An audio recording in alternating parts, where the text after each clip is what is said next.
confederated republic, Washington wrote. But unless the states would allow Congress to exercise those prerogatives invested in it by the Confederation Articles, everything must very rapidly tend to anarchy and confusion.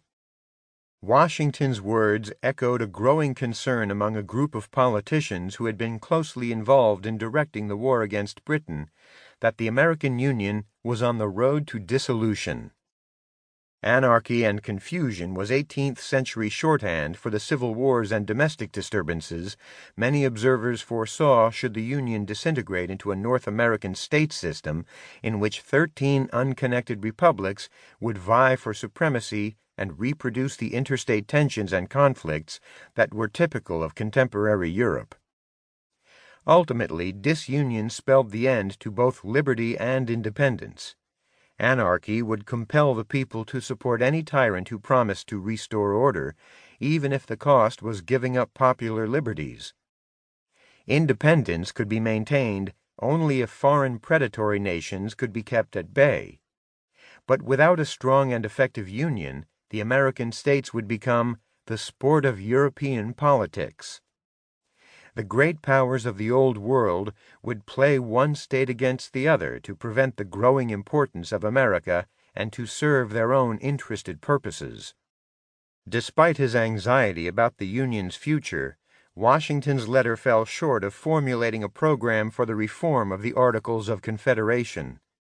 He was content to merely highlight two specific concerns.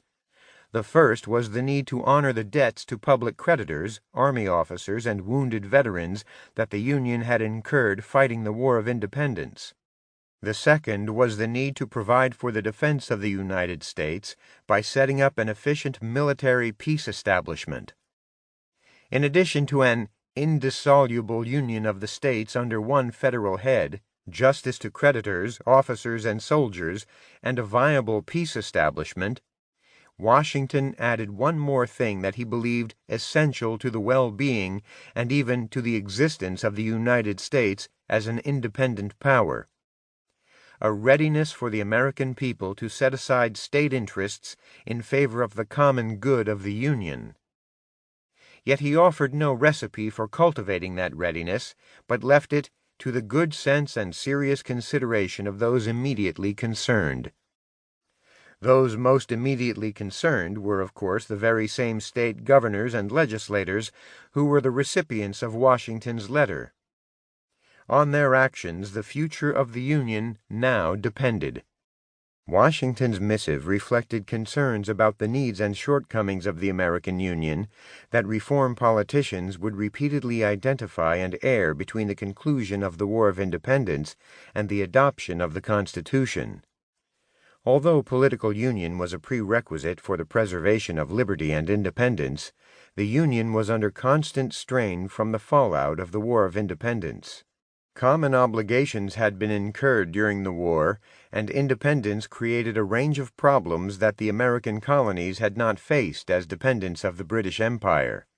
The pressure from common obligations and external forces caused political tension because the United States was a confederation of 13 heterogeneous republics, each of which reacted differently to the same stimulus. A constant balancing act between the need for union, on the one hand, and the interests of the states, on the other, therefore became the distinctive feature of national politics in the early United States. 1. American historians have always regarded the years between the signing of the Peace of Paris in September 1783, which ended the War of Independence, and the framing of the new federal Constitution 4 years later, as a particularly important period in the nation's history. The peace treaty signaled Britain's acceptance of the bid for independence that the colonies had made on July 4, 1776. Yet to many historians it was the Constitution rather than the Peace of Paris that secured independence and thereby served as the ending point of the American Revolution. The new nation had faced many difficulties after the conclusion of the war with Britain, and the Constitution was the means to resolve them. Popular authors and commentators who celebrate the achievements of the so-called Founding Fathers also typically embrace this view.